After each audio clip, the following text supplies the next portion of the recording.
গত 7ই মার্চ আমাদের tour programme ছিল পশ্চিমবঙ্গের রাঙামাটি জেলা হিসাবে পরিচিত পুরুলিয়াতে।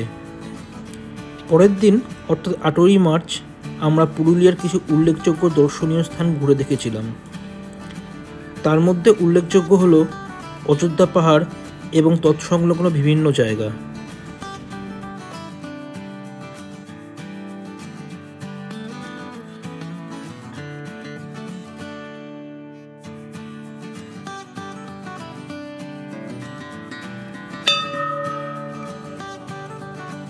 আর সবথেকে আকর্ষণীয় জিনিস যা দেখতে দূর দূরান্ত থেকে মানুষ ছুটে আসে, সেই পলাশ ফুল আর তার আগুন ঝরানো সৌন্দর্য।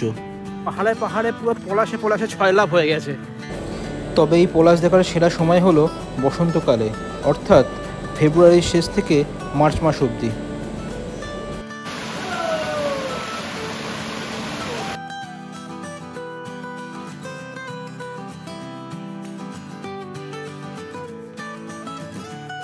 পুরুলিয়াতে তো আপনারা হেঁটে ঘুরবেন, তো পুরুলিয়াকে আপনার কাছ থেকে বুঝতে পারবেন। এই সৌন্দর্য আপনারা সবসময় গাড়ির মধ্যে উপভোগ করতে পারবেন না, মাঝে মাঝে। তাই বলবো যে গাড়ি থেকে মাঝে মাঝে নেমে পড়ে একটু আশপাশটা হেঁটে দেখুন, তবেই আপনি প্রকৃতির এই সৌন্দর্যের ফিলিংসটা আপনারা বুঝতে পারবেন।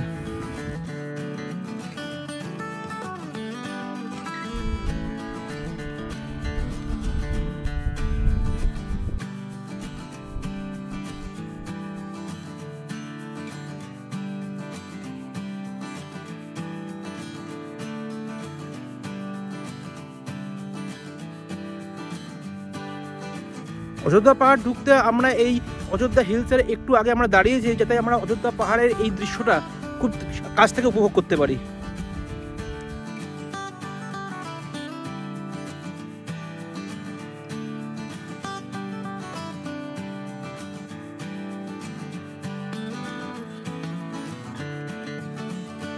পেছনে আখের ক্ষেত, এদিকে অযোধ্যা পাহাড়, ডেডলিয়েস্ট কম্বিনেশন। আজকের এই পুরুলিয়া ভ্রমণের প্রথম পর্বে আপনাদের জন্য থাকছে আমরা প্রথম দিন অযোধ্যা পাহাড়ের কোথায় কোথায় ঘুরেছি, কোথায় খাওয়া দাওয়া করেছি, সেই সম্পর্কিত যাবতীয় ইনফরমেশন।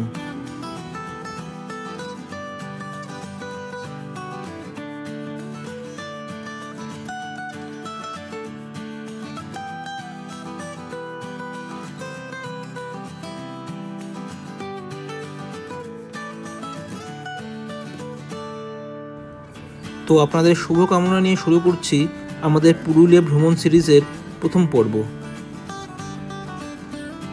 তো চলুন শুরু করা যাক।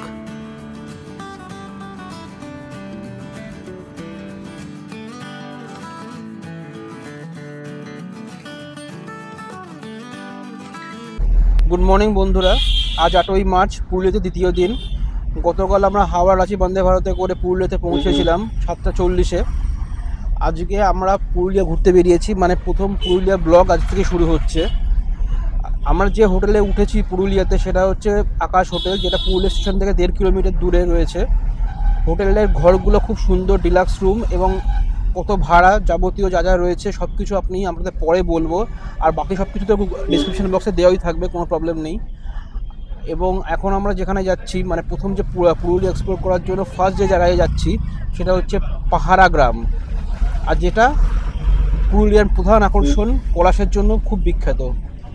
যে কারণের জন্য বসন্তকালে লোকেরা পুরুলিয়া ছুটে আসে এই পলাশ দেখতে। আর এবার নাকি পলাশ খুব ভালো হয়েছে, তাই আমাদের হয়তো সৌভাগ্য থাকবে যে আমরা পলাশ দেখতে পাবো। সেই পাহাড়া গ্রামে যাচ্ছি পলাশের মেলা দেখতে, তারপরে আমরা অযোধ্যা সার্কিটটা কভার করব। তো আমি যে ট্যুর অ্যান্ড ট্রাভেলসের সঙ্গে যাচ্ছি তার নাম এবং ডেসক্রিপশন সব কিছু এই ডেসক্রিপশন বক্সে দেওয়া থাকবে। আর আমি এখন যার সঙ্গে যাচ্ছি, যিনি আমাদের নিয়ে যাচ্ছেন, আদিত্য ভাই, তিনি আমাদের আজকে সর্বক্ষণের সাথেই আজকে আমাদের সব জায়গায় ঘুরে দেখাবেন। এনার নাম্বার বা ইনি যেখানে কাজ করেন তার সমস্ত কিছু এই ডেসক্রিপশন বক্সে দেওয়া থাকবে, কোনো অসুবিধা নেই। তো এখন চলুন আমি আপনাদের পুরুলিয়াটা পুরো কভার করাবো। মানে সমস্ত কভার করা যাবে না, মানে অযোধ্যা সার্কিটটা আর যা যা রয়েছে আশেপাশে, কারণ তো আমাদের টাইমও হাতে বেশি নেই, আমরা কাল বাদে পরশু চলে যাব। তো চলুন দেখতে থাকুন।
যে পলাশের জন্য আমরা এখানে আসা, সেই পলাশের মেলা অলরেডি শুরু হয়ে গেছে।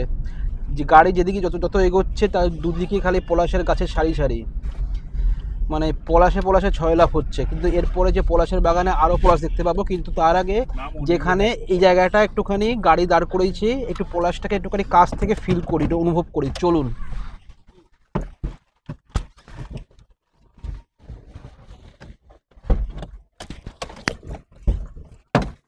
আগুন লেগেছে বলে বলে।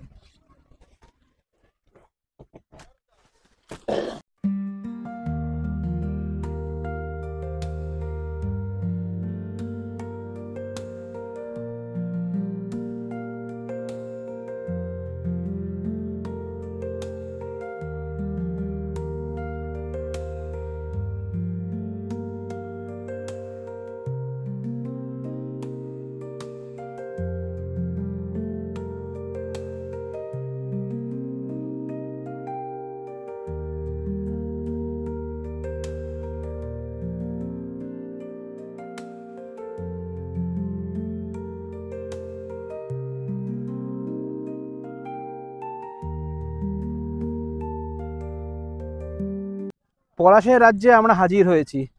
চারদিকে খালি পলাশের মেলা। এই বসন্তকালে পুরুলিয়া একটা আলাদা আকর্ষণ রয়েছে। এই বসন্তকালে এই পুরুলিয়াতে মানুষ এই পলাশের মেলা দেখতেই আসে। আর আজকে আমাদের কত সৌভাগ্য যে এইবার প্রচুর পলাশ ফুটেছে। দেখুন, পুরুলিয়া অনেকভাবে আসা যায়। পুরুলিয়া আপনি শীতকালেও আসতে পারেন, গরমকালেও আসতে পারেন, বর্ষাকালেও আসতে পারেন, বসন্তকালেও আসতে পারেন। কিন্তু বসন্তকালে পুরুলিয়ার একটা আলাদা সৌন্দর্য রয়েছে। তার মেন সৌন্দর্য হচ্ছে এই পলাশ।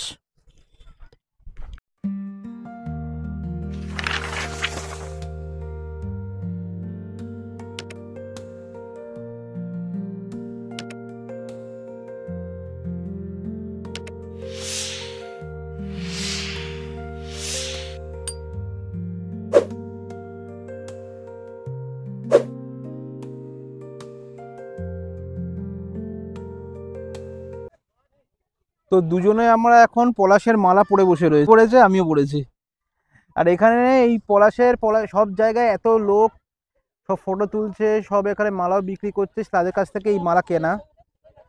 তো আজকের এই শুরুটা, মানে এই পুরুলিয়া ব্লগের ফার্স্ট স্টেপটা দুর্দান্ত শুরু হয়েছে।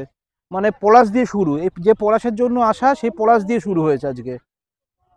সত্যি বলছি, মানে আষাঢ় বসন্তে পুরুলিয়া সুপারহিট।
বিশাল মাঠের দুধারে সারি সারি পলাশ গাছের মেলা, চারিদিকে লালে লাল হয়ে রয়েছে।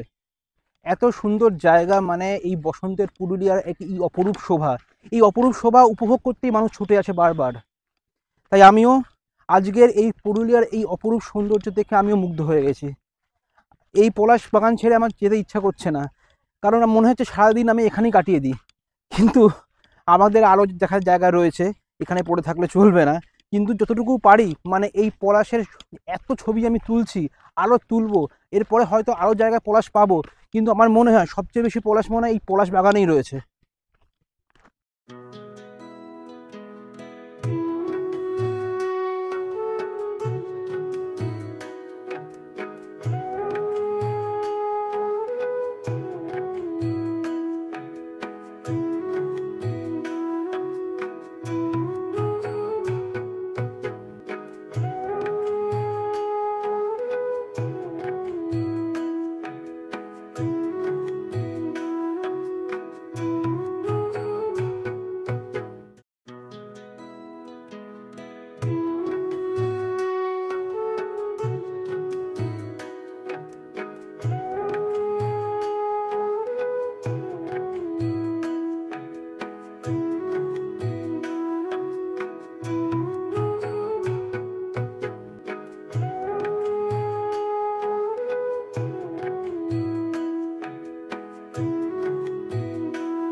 তো পলাশের বাগানে এতক্ষণ সময় কাটালাম, যাকে বলে এত সুন্দর লাগছিল যে এখান থেকে আসতে ইচ্ছা করছিল না।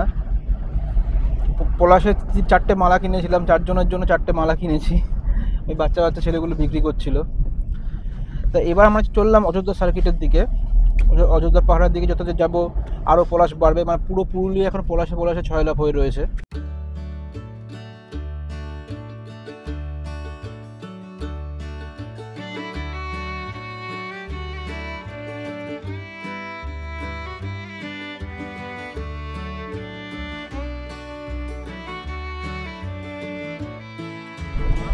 গাড়ি যত অযোধ্যার দিকে এগিয়ে চলেছে, পলাশের গাছের সংখ্যা বেড়েই চলেছে।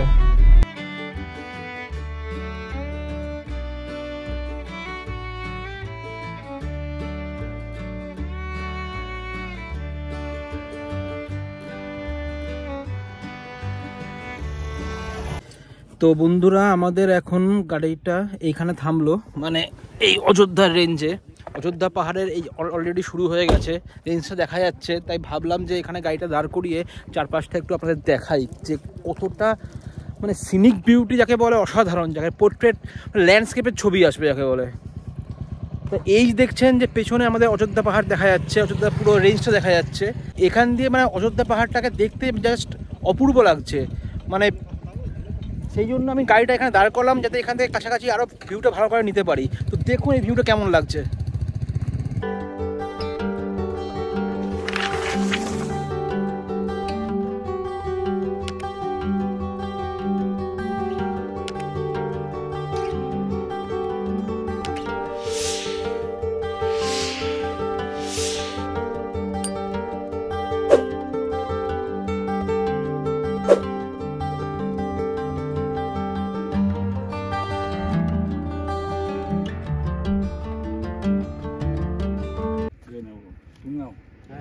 এখানে ভালো আখের রস বিক্রি হচ্ছে, তাই সবাই মিলে ভাবলাম একটু আখের রস খেয়ে নিই।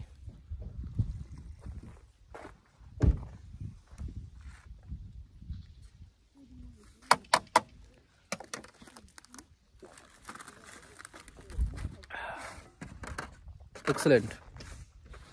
মাছটা হয়ে গেছে? হ্যাঁ, আর একটা আছে, নেবেন কি? আমাকে দিয়ে দাও।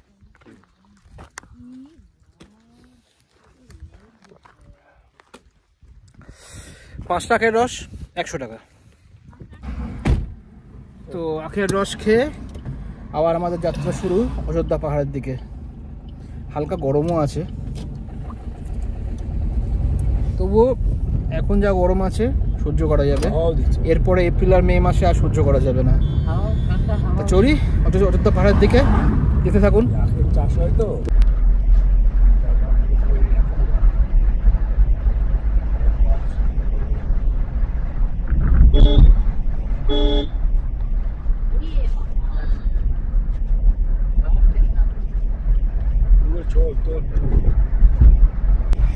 এখন আমাদের গাড়ি ছুটে চলেছে এস ভিউ পয়েন্টের দিকে, মানে অযোধ্যা সার্কিটের প্রথম ভিউ পয়েন্ট যেটা হচ্ছে সেটা হচ্ছে এস ভিউ পয়েন্ট। সেখান থেকে আমরা যাব রাম মন্দিরে, কিন্তু এস ভিউ পয়েন্ট পৌঁছতে এখন আমাদের প্রায় 20 মিনিট মতো সময় লাগবে। তো রাস্তাটা এত সুন্দর, মানে এত দিকদারভাবে এঁকে মেখে চলে গেছে, তো সেই রাস্তাটার ভিউটাই হচ্ছে মেন দেখার জিনিস এখানে। তো সেটা আপনাদের দেখাবো যখন গাড়িটা পাহাড়ের দিকে চলতে শুরু করবে।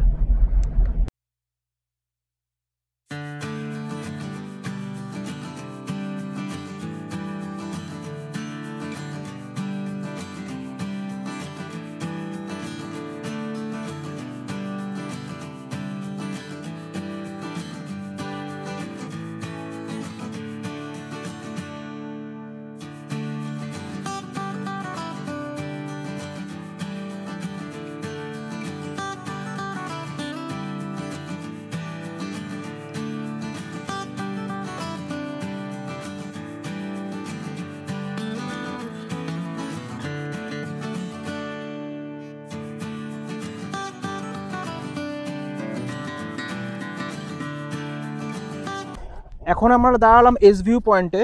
এস ভিউ পয়েন্ট মানে হচ্ছে পাহাড়ের ওপর দিকে একটা জায়গায় গাড়িটা দাঁড়িয়েছে, আর যেখান থেকে আমরা এঁকে বেঁকে পথ ধরে আমরা পাহাড়ের উপরে উঠছি সেই রাস্তাটা থেকে পুরো একটা বার্ডস আই মানে ঈগলের চোখ দিয়ে দেখা যায়, মানে পাখির চোখ দিয়ে পুরো রাস্তাটাকে দেখা যায়। এই রাস্তাটা কেমন হয় দেখতে হয়, মানে ওপর থেকে এত এঁকে বেঁকে রাস্তাটা উঠেছে, এত সুন্দর দেখতে লাগে, সেটা আমরা আপনাদের দেখাবো, দেখে নিন।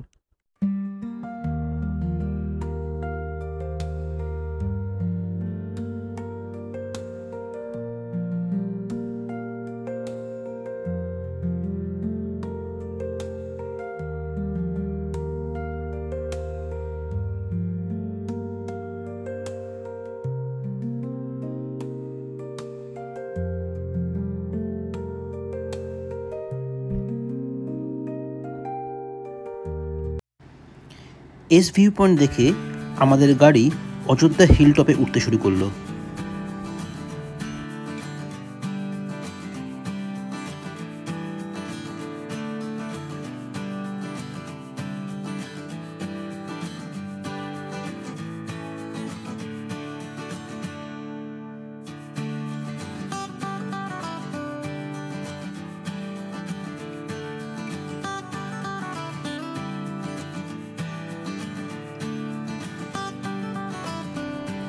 অযোধ্যা হিল টপে ওঠার সময় আমাদের গাড়ি হঠাৎ দাঁড়িয়ে পড়ল।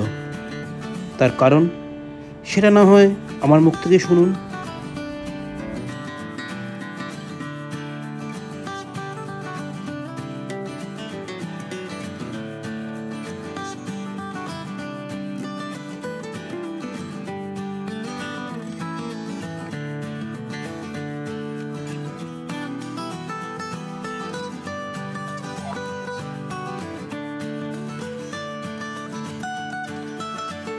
তো আমাদের গাড়ি এখন এমন একটা জায়গায় দাঁড়ালো, মানে চারদিকে সমস্ত মাটির বাড়ি, আর এই মাটির বাড়ির লোকেদের একটা গুণ রয়েছে, সেই গুণটা হচ্ছে যে হাতের কাজ খুবই বিখ্যাত, মানে এত সুন্দর একটা হাতের কাজ করেন, মাটির তৈরি বিভিন্ন রকম জিনিসপত্র। তো আমি এখন যে বাড়িটার সামনে দাঁড়িয়ে আছি, তারা একটা ট্রেনের বাড়ি বানিয়েছেন, মানে নিজেদের হাতে বাড়িটা একটা ট্রেনের আকার দিয়েছেন।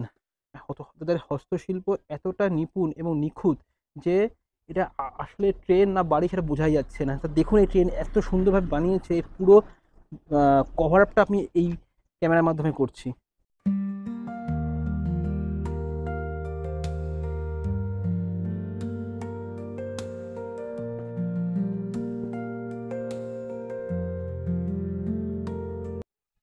এই যেটা দেখছেন এটা হচ্ছে ট্রেনের জানলা, দেখে মনে হচ্ছে যেন সত্যিকারের ট্রেন, কিন্তু এটা হাতের কাজ করা, এই মাটির বাড়ির ওপর এই ট্রেনের জানলাটা বানানো।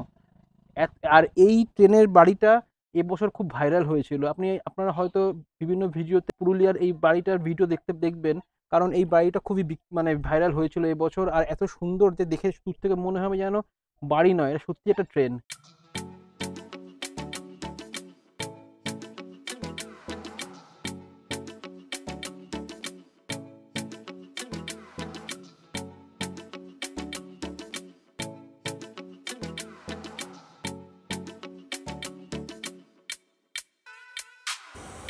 অযোধ্যা হিল টপে উঠে সর্বপ্রথম যে জায়গাটি আমরা দেখতে গেলাম সেটি হলো এখানকার বিখ্যাত পুরনো রাম মন্দিরে। তো এখন আমরা চলে এলাম রাম মন্দিরে, এখানে এই অযোধ্যা হিল টপে। এই রাম মন্দির শুনেছি খুব বিখ্যাত। একটা বড় মাঠের মাঝখানে আমাদের গাড়িটা দাঁড় করালাম। এবার আমরা ঢুকছি রাম মন্দিরে। এই হচ্ছে তার গেট। চলুন ভেতরে যাই।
রাম মন্দির দেখার পর আমরা সোজা চলে এলাম ময়ূর পাহাড় দেখতে।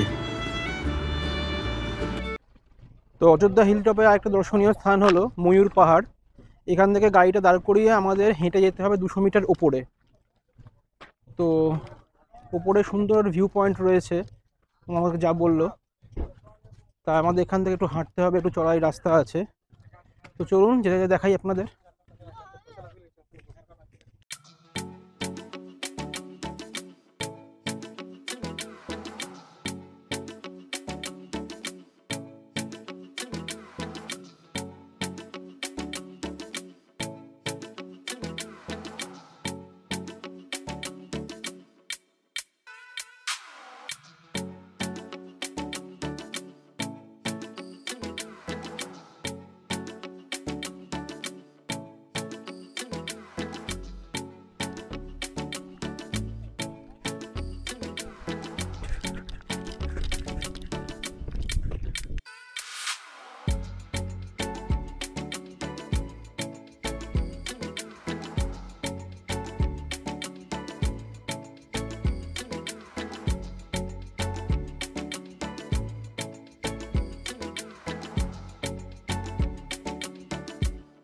এখানে যেখানে আমরা দাঁড়িয়ে আছি ময়ূর পাহাড়ে ওঠার সময়, আমরা ময়ূর পাহাড়ে এখনও উপরে উঠতে গেলে এখানে 50-60টা সিঁড়ি আমাদের উপরে যেতে হবে।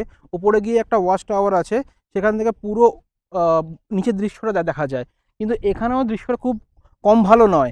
এখান থেকে পুরো এদিকটা মানে পুরো জঙ্গল, আর কিছু কিছু জায়গায় এখন পলাশ ফুল ফুটে রয়েছে, সেই দৃশ্যগুলো দেখতে দারুণ লাগছে। কিন্তু এখান থেকে আমরা এখনও 50-60টা সিঁড়ি বেয়ে ওপরে উঠে ওই ওয়াচ টাওয়ারের ওখানে যাব, গিয়ে পুরো দৃশ্যটা ক্যাপচার করার চেষ্টা করব। চলুন।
একটা কথা আপনাদের কাছে শেয়ার করার আছে, যে একটা কথা আছে না, যে মানুষ নিজের ক্ষতি নিজেই করে।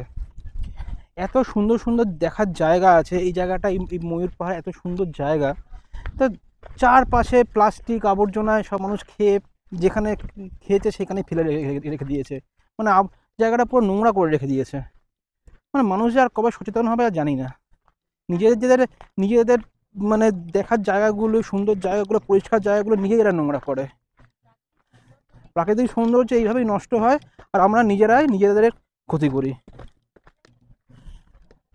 সত্যি বলছি, মানে এত সুন্দর জায়গা, কিন্তু চারপাশে চিপসের প্যাকেট, বিস্কুটের প্যাকেট, কোল্ড ড্রিঙ্কসের বোতল এখানে ফেলে রেখে দিয়েছে। যেখানে খেয়েছে সেখানেই ফেলে রেখে দিয়েছে। একটা মানুষ যেটা ডাস্টবিন ইউজ করে সেটা আমার বাচ্চারাও জানে, জানি না। তবু আমি আপনাদের বলবো, আমার দর্শকদের বলবো, যে আপনারা প্লিজ জায়গা নোংরা করবেন না। কারণ আমাদের নিজেদের চেষ্টাই আমরা জায়গা, বিভিন্ন দর্শনীয় স্থান বলুন, বিভিন্ন সব কিছু বলুন, নিজেরাই পরিষ্কার পরিচ্ছন্ন রাখতে পারি। শুধুমাত্র নিজেদের চেষ্টা করতে হবে। আমরাই যদি আবর্জনায় ভরিয়ে রাখি তাহলে নিজেদের ক্ষতি আমরা নিজেরাই করব। তো এটাই আমাদের বলার ছিল। ময়ূর পাহাড় দেখা শেষ করে এখানকার পার্কিংয়ের বিল মিটিয়ে আমরা সোজা চলে গেলাম দুপুরের লাঞ্চ সারতে এখানকার নামকরা রেস্তোরাঁতে, নাম পলাশবাড়ি রেস্তোরাঁ। যেহেতু মার্বেল লেক যাওয়ার পথে এখানে আর কোনো বিশেষ কোনো রেস্তোরাঁ নেই, তাই অধিকাংশ মানুষ মার্বেল লেক যাওয়ার আগে এখানেই লাঞ্চ সেরে যান।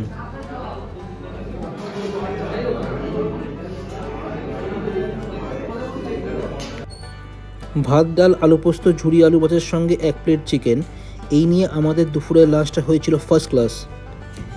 খাওয়া দাওয়ার পর্ব তাড়াতাড়ি শেষ করে আমাদের পরের গন্তব্য ছিল এখানকার বিখ্যাত মার্বেল লেক।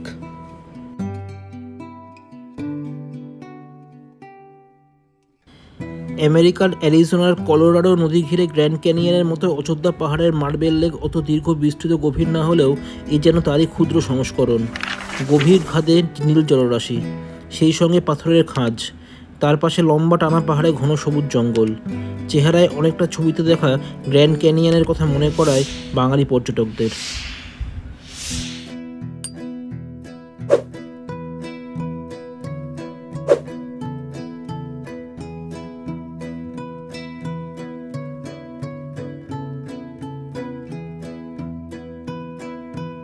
এই যে পাথরগুলো দেখছেন, এই পাথরগুলো হচ্ছে মার্বেল পাথর। আর এই মার্বেল পাথরের পাহাড় কেটে মানে এই মাঝখানে এই জলাশয়টা তৈরি হয়েছে। তাই এই লেকটাকে বলা হয় মার্বেল লেক, কারণ মার্বেল পাথরের মাঝখানে একটা বড় অংশ জুড়ে এই জলাশয়টা তৈরি হয়েছে, তাই জন্য এর নাম হলো মার্বেল লেক। অযোধ্যা হিলটপ থেকে বামনি ফলস যাওয়ার পথে ডান দিকে কিছুটা গেলেই পড়বে পাহাড়ের কোলে এই জলাশয়। এমনিতে মার্বেল লেক নামে পরিচিত হলেও এর আরও নাম আছে।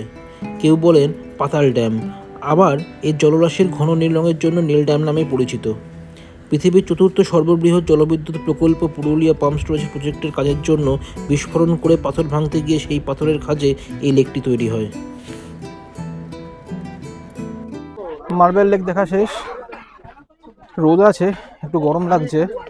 তবে এই মার্বেল লেক দেখার আদর্শ সময় বলবো শীতকাল। শীতকালে মার্বেল লেকটা দেখতে আরও ভালো লাগবে। তবে কিন্তু শীতকালে আপনি পলাশটা পাবেন না। পলাশটা সেই মার্চ মাসেই আসবে, মানে এটা গরম গরম আসবে। আজ এখন খুব একটা গরম সেটাও বলবো না, কিন্তু গরম লাগছে। হালকা হাওয়া দিচ্ছে বলে থাকা যাচ্ছে, কারণ এরপরে এপ্রিল মে মাসে পুরুলিয়াতে পাই দেওয়া যাবে না। তো চলুন এবার আমরা গাড়ির দিকে যাই।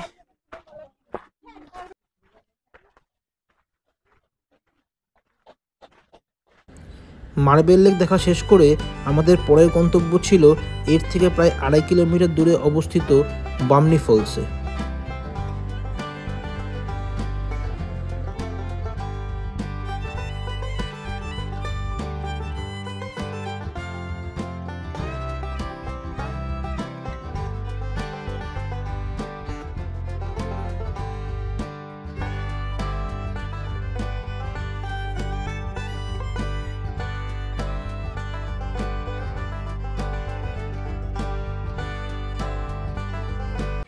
চারশোটা সিঁড়ি নেমে আবার 400টা সিঁড়ি ওঠা, বিশাল কষ্টের ব্যাপার। কিন্তু আসল জলপ্রপাতটা তো নিচে রয়েছে না। অনেকে যারা নেমেছেন তারা যখন উঠছেন ওপরে তাদের অবস্থা একদম টাইট হয়ে গেছে। আমি জানি আমারও সেই হবে। মা আর অলিয়ার নিচে নামেনি, আমি যাই দেখে আসি। কিন্তু যখন ওপরে উঠবো তখন যে কী অবস্থাটা হবে সেটা বুঝতে পারছি।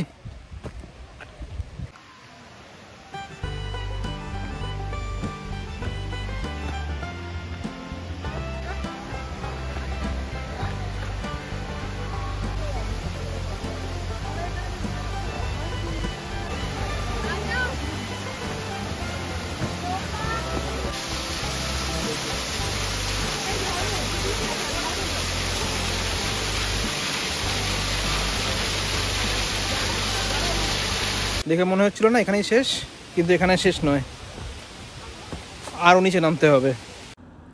তবে নামতে হবে বললেই তো আর চট করে নামা যায় না।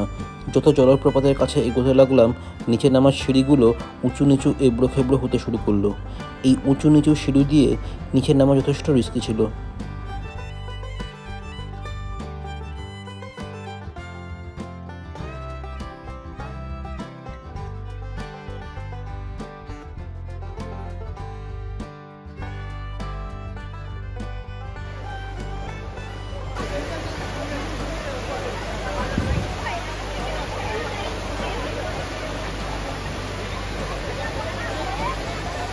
তো শেষ পর্যন্ত অ্যাট লাস্ট অনেকখানা সিঁড়ি পেরিয়ে মামনি ফলসে পৌঁছলাম। এই হচ্ছে মামনি ফলস।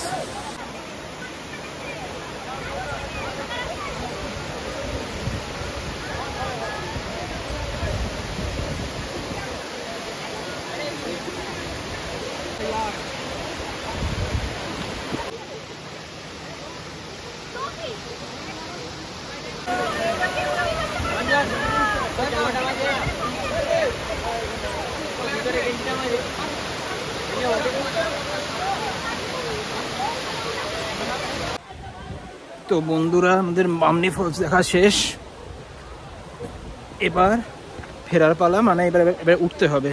যে কটা সিঁড়ি খাড়াই যা ছিল সব বেয়ে নেমেছিলাম, সেইগুলো বেয়ে এবার উপরে উঠতে হবে। এইবার হচ্ছে আসল অভিযান। তো দেখতে থাকুন।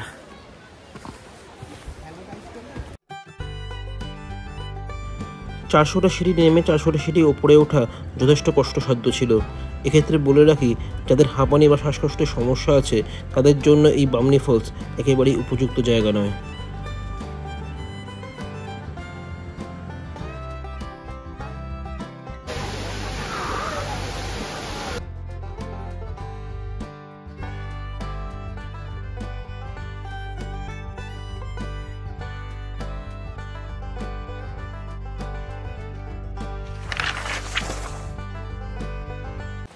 তো বন্ধুরা, অ্যাট লাস্ট সিঁড়ি উঠে পৌঁছলাম নিজের জায়গায়। ও দম বেরিয়ে গেছিলো যাকে বলে। আমি একাই গেছিলাম, ভাগ্য ভালো যে বাকিরা কেউ যায়নি। না গিয়েই ওরাই বলেছিল যে যাবো না, না গিয়ে ভালো ডিসিশান নিয়েছে। কারণ এতগুলো সিঁড়ি নেমে তারপরে সেই সিঁড়ি বেয়ে আবার ওপরে ওঠা চারটিখানি কথা নয়। তো বামনি ফলস দেখা 16 গলা পূর্ণ হলো। এখন যাই গাড়ির দিকে, পরের জায়গায় যেতে হবে আবার। তো বামনি ফলসটা যেতে পারেন, খুব আহামরি বলবো না, কিন্তু as a natural beauty it's good. তো দেখা হচ্ছে আবার গাড়িতে।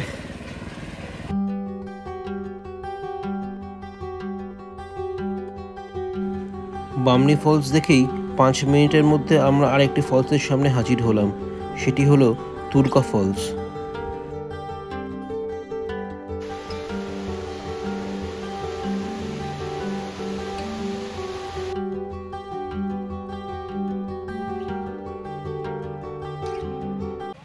এই তুঙ্গা জলপ্রপাতের সিঁড়িগুলো যথেষ্ট খাড়াই, অনেক সাবধানে নামতে হবে।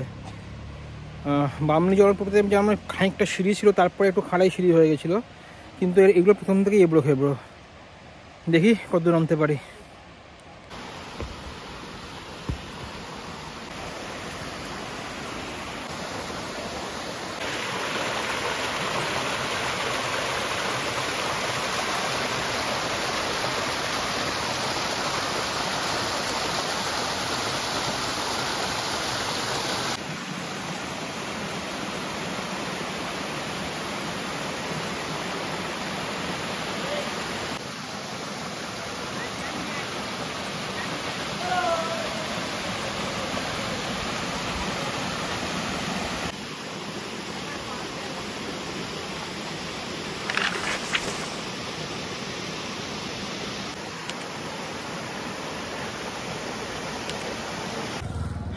দুর্গা জলপ্রপাত দেখা শেষ, বিকেল প্রায় 4:20 বাজে।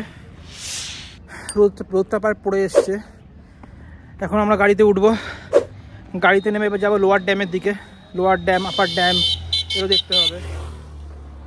তো এই দুর্গা জলপ্রপাত আর বামনি জলপ্রপাত কেমন দেখালাম কমেন্ট করে জানাতে ভুলবেন না। এবার চলুন আমাদের পরের দেখার জায়গাতে যাই, গাড়িতে উঠি।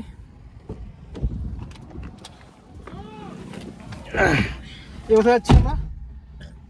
এরপর হ্যাঁ, এরপর লহরিয়া শিব মন্দির দিয়ে লোয়ার ড্যাম, আপার ড্যাম। হ্যাঁ, এবার আমরা লরিয়া শিব মন্দির দিয়ে যাবো লোয়ার ড্যাম, তারপর যাবো আপার ড্যাম, তারপর ওই যে সীতাকুণ্ডটা দেখবো, তাই তো? করে আজকের মতো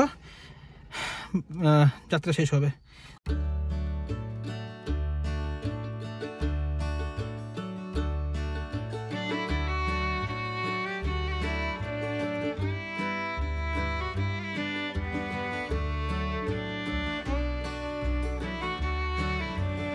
দুর্গা জলপ্রপাত দেখে আমাদের গাড়ি যখন লহরিয়া শিব মন্দির, আপার ড্যাম, লোয়ার ড্যামের দিকে এগোতে লাগলো, তখন রাস্তার দুধারে সারি সারি পলাশ গাছের মেলা সাদরে আমাদের অভ্যর্থনা জানালো।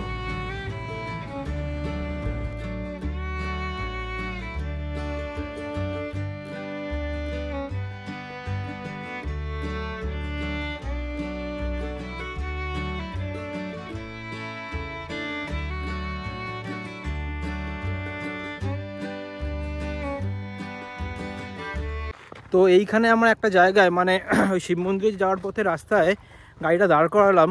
এর কারণটা আপনারা দেখিয়েছি, কারণ পাহাড়ে পাহাড়ে পুরো পলাশে পলাশে ছয়লাভ হয়ে গেছে। সেই জায়গা যদি আমরা গাড়ির মধ্যে থাকি তাহলে সৌন্দর্যটা ঠিক উপভোগ করা যাবে না। তার জন্য আমাদের গাড়ি থেকে নামতে হলো এই পলাশের সৌন্দর্য দেখার জন্য। তো এই দেখুন মানে বাঁ দিক হোক বা ডান দিক হোক বা সামনে হোক বা পেছনে হোক, চারদিকে খালি পলাশের মেলা। তো আমি আপনাদের কিছু পলাশের সামনে নিয়ে যাচ্ছি, খুব কাছ থেকে ফটো নিচ্ছি।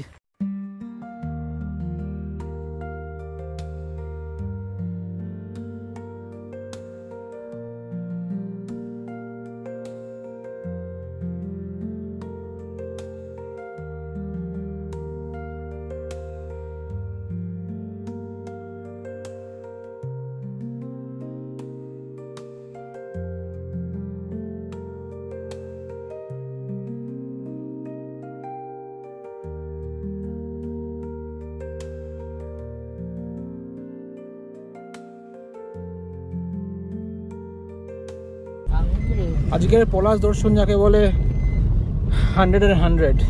নিচে যেমন দেখলাম ওপরে ঠিক অনেক তেমনই দেখেছি। প্রথম দিন এত পলাশ দেখে ফেলেছি যে মন ভরে গেছে যাকে বলে। কিন্তু কালকেও দেখবো আশা করি। দাদাকে বলেছি যে কালকে পলাশ দেখাতে, বলেছি কালকেও দেখাবে। তো রাস্তায় যেতে যেতে আরও পলাশ আপনাদের দেখিয়ে দিই।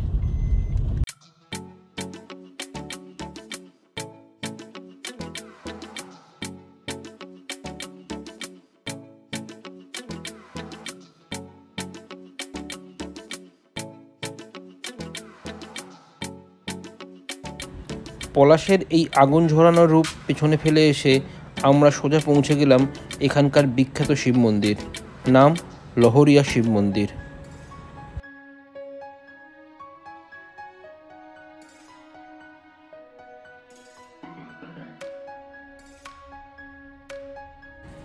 লহরিয়া নদীর তীরে অবস্থিত দেবাদিদেব মহাদেবের উদ্দেশ্যে নির্মিত এই লহরিয়া শিব মন্দিরটি 1000 বছরের বেশি পুরনো, যা 10ম এবং 11দশ শতাব্দীতে চেরো রাজবংশের শাসনকালে নির্মিত হয়েছিল। তবে বর্তমানে মন্দিরটি সংস্করণ হয়েছে এবং মন্দিরটির বাইরে অনেক হিন্দু দেবদেবীর ছোট মন্দিরও রয়েছে।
এই লহরিয়া শিব মন্দিরের বাইরেই রয়েছে বিষ্ণু মন্দির, যা দেখে আমরা সোজা রওনা দিলাম লোয়ার ড্যামের দিকে।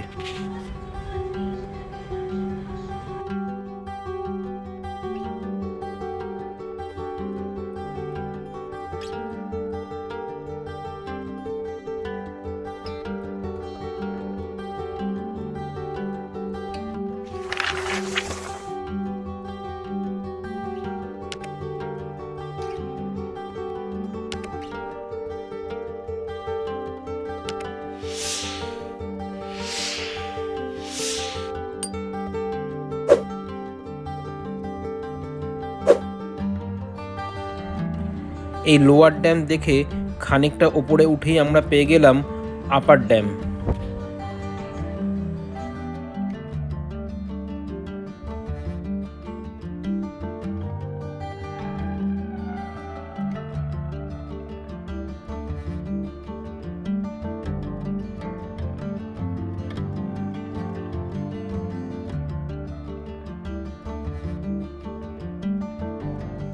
2000 সালের গোড়ার দিকে পশ্চিমবঙ্গ সরকার অযোধ্যা পাহাড়ে এই 2 আপার অ্যান্ড লোয়ার ড্যাম নিয়ে পুরুলিয়া পাম্প স্টোরেজ প্রকল্প প্রতিষ্ঠা করে। এই প্রকল্পে 2টি ড্যাম বিভিন্ন উচ্চতায় নির্মিত হয় এবং একটি ভূগর্ভস্থ পাইপ দিয়ে কানেক্ট করা হয়। উপরের ড্যামে ধরে রাখা জল হাই ডিমান্ডের সময় ছেড়ে দেওয়া হয়, যাতে টারবাইনগুলো ঘোরানো যায় এবং বিদ্যুৎ উৎপাদন হয়, যার ফলে সেই জল নিচের ড্যামে প্রবাহিত হয়। আর লো ডিমান্ডের সময় যখন অতিরিক্ত বিদ্যুৎ গ্রিডে থাকে তখন এটিকে আপার ড্যামে পাম্প করা হয় এবং এরপর একই সাইকেল চলতে থাকে।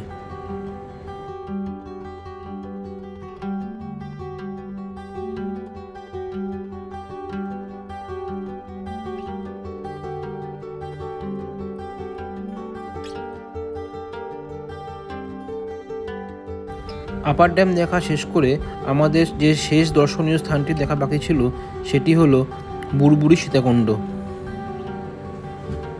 আমরা এসে পৌঁছলাম আজকের অন্তিম ভিউ পয়েন্ট, সেটা হচ্ছে বুড়বুড়ি সীতাকুণ্ড। কথিত আছে শ্রীরামচন্দ্র যখন মা সীতাকে নিয়ে যাচ্ছিলেন তখন পথে মা সীতার তেষ্টা পায়, তখনই শ্রীরামচন্দ্র তার বান মেরে এই সীতাকুণ্ডটি তৈরি করেন, এমনটা কথিত আছে। তো এই সীতাকুণ্ড থেকে দেখতে হলে আমাদের একটু সিঁড়ি বেয়ে একটু নিচে নামতে হবে, তো চলুন সেদিকে যাই।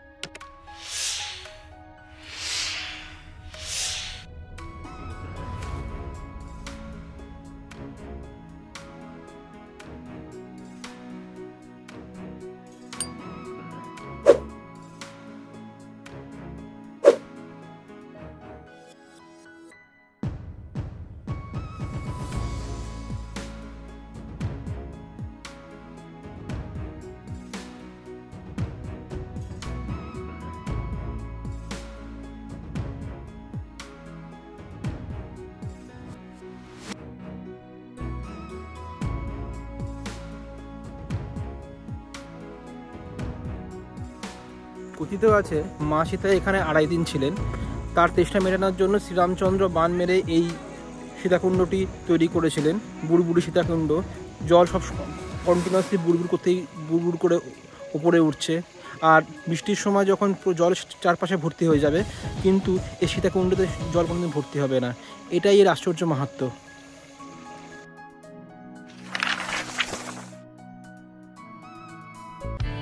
সীতাকুণ্ড দেখা শেষ করে আমাদের প্রথম দিনের পুরুলিয়া ভ্রমণ শেষ হলো। এরপর আমাদের গাড়ি ছুটে চললো হোটেলের দিকে। তো এই ছিল আমাদের প্রথম দিনের পুরুলিয়া ভ্রমণের গল্প। কেমন লাগলো কমেন্ট করে জানাতে ভুলবেন না। এর পরের পর্বে আপনাদের জন্য থাকছে পুরুলিয়া ভ্রমণের দ্বিতীয় ও অন্তিম দিনের গল্প। ততদিন ভালো থাকুন, সুস্থ থাকুন ও দেখতে থাকুন আহারে বিহারে। Till then, thank you and good by.